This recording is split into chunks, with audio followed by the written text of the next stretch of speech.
Handicapper Steve here, handicapping the racing from Churchill Downs here on Thursday. It's the 1st of May, 2025. Gonna look at the stakes races here on Derby Day from Churchill. But before I get on to that, remember to please follow me on Twitter at Horse Racing Kid 5 for more selections for race courses around the world. And join me tomorrow for my Kentucky Oaks preview, and of course, Saturday for my Kentucky Derby preview. It's going to be an excellent week of racing, so I hope you join me for that.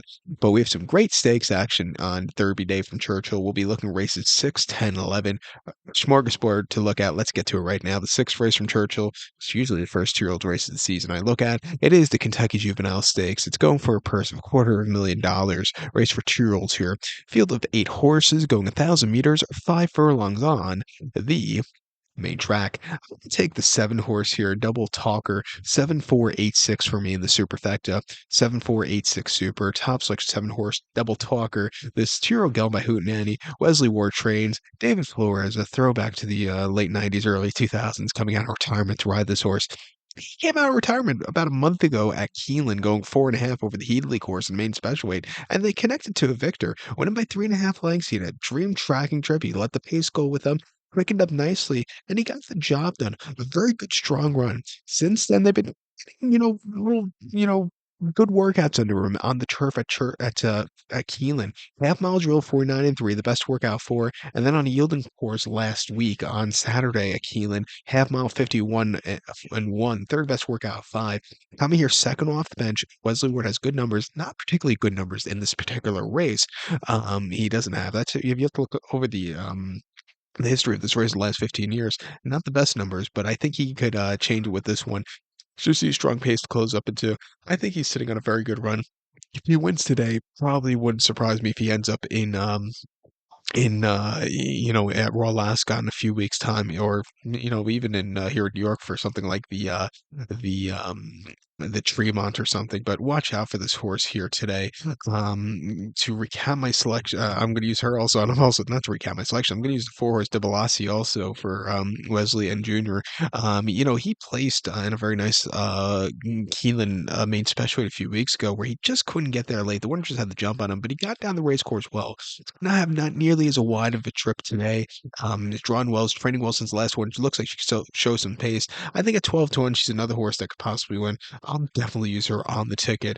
But to recap my selections now for the sixth race now from Churchill, it is the Kentucky Juvenile. We're gonna go take the 7 horse double talker, give kudos to the 4 horse de Balassi. We're gonna go 7486 super, 7-4 in the multi race. Let's head over to race number 10 now from Churchill, which is the as we could lower that because I can't fucking hear myself. But let's get to the 10th race now from Churchill, which is the opening verse stakes. It's going for a purse of $350,000, race for 4-year-olds and upwards. We have a field of 10 horses going to post. The distance of ground is 1,600 meters or a mile here in the opening verse. I'm going to go with the number 9 horse, Brilliant Birdie, with 9-10-6-4 for me in the superfecta. 9-10-6-4 super, top selection 9 horse, Brilliant Birdie. This 4-year-old colt by Noble Mission, Cherie DeVoe trains. Brian Hernandez Jr. gets the mount. They ran the horse most recently on the 22nd of March at the Fairgrounds, mile 8th in the Muniz Memorial Classic, and he finished 8th by 4 lengths that day, and he was just wide. He stalked him all the way around the race course. The winner had to jump on him. He just needed the race off the bench. I think cutting back to a mile, which is his horse's preferred trip, lesser quality horses, I think he's going to be in a more realistic spot than he was last time out. He ran 2 back in the Byron Station at Keeneland, a mile in the fall, and he won by a neck that day, and he sat back early, stupidly wide, but he grinded it out to the wire, and he got there. A 92 buyer. That was a very good late in the season race for him there. And then he ran a Kentucky Downs in the gun runner over the mile, winning by a length that day. Again, closing up from the back pack. He was a little bit wide, but he got the job done. He had a great season last year under the radar. He played in the Secretariat behind Tricari, had a very nice victory on this turf course in the American turf, then won a very nice lounge race here on the 7th of June, first time winners, and broke his mane here last season at this fixture. Coming here 3-1 with Brian Hernandez up, who knows his horse well. I'm going to give him a shot on the ticket. This 10 horse Leganos for Steve Asmussen and Flavian, I think, he'll win also. He needed the race last time off the bench. Also, it wasn't on his preferred surface. A mile and eighth off turf and a 150,000 allowance race at Keeneland. He just didn't do a lot of running. He finished third by 3 1/4 lengths, and it was just basically a workout. Why run him for 150 when you could win for 350 today? He's back to 350, back to the Churchill turf course where he's a victor over the course. He's going to be in a more realistic spot to win. He actually in the fall won the Commonwealth turf on this turf course quite impressively with Flavian up, winning by 3/4 length, closing up for nowhere.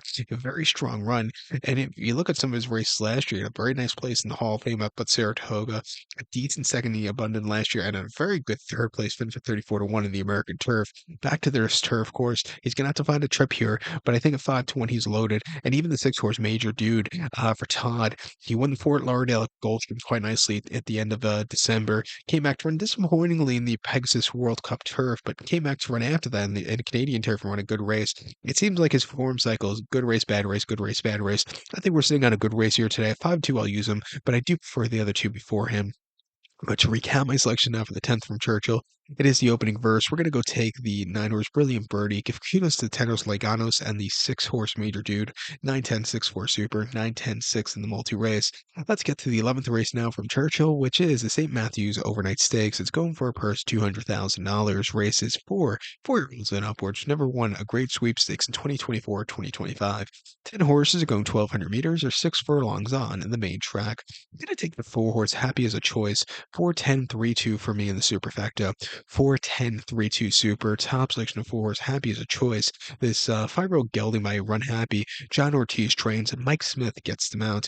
They ran the horse most recently in the Grade 3 Whitmore at Oaklawn, 6 furlongs and 15th of March, and he finished fourth by 6 1/4 lengths that day, and he just stalked all the way around the race course. The winner had the jump on him. Boothie was next star winner. But this horse, he just needed the race that day. He ran terrifically behind Tejano Quist and the King Cotton at Oaklawn, 6 furlongs at the end of January, finishing second by a half a length. He was lugging in and it was a little bit wide and late, but he got down the race course well from his tracking trip. Only had 3 other rivals that day, but still a good race. And then ring the bell at Oaklawn, 6 furlongs back on opening weekend in December. Winning by a neck that day. He had to be used a lot that day and had to find the opening, but he finally did to get away with it. A good run. Guess what? He likes this track also. 3 for 2 locally.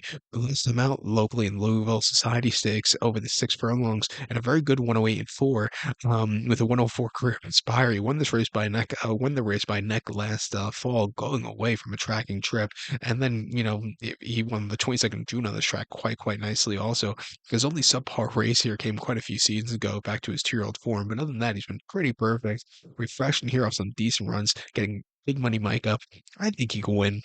I think the 10 horse here, Valentine's Candy for Jose Ortiz and Steve Asmussen could win also. He ran in the Steel Valley Sprint 2 back, going away victor. Winning by 1 1/4 lengths, closing up for nowhere. I thought he's a good run with the 98 power. Came back to run the turf in the Shakertown over the 5.5, most recently Keelan, which wasn't a success. He finished 10th by 8 lengths, and he just got beat by last year horses on the day. I think putting back and trip back to Churchill, where he is also a course winner, winning here a very nice lounge race in the fall. I think he's another horse that could definitely get a piece of it. I'm going to use him here at 9-2 in this pick 4, 10 it off. But to recap my selection now for the 11th from Churchill, it is a St. Matthews. Going to take the number 4 horse Happy as a Choice. Give kudos to the 10 horse Valentine's Candy. 4-10-3-2 Super. 4-10 in the multi race. So good luck to all. And please follow me on Twitter at Horse Racing Kid 5 and join me tomorrow for my Kentucky Oaks preview. Good luck, everybody.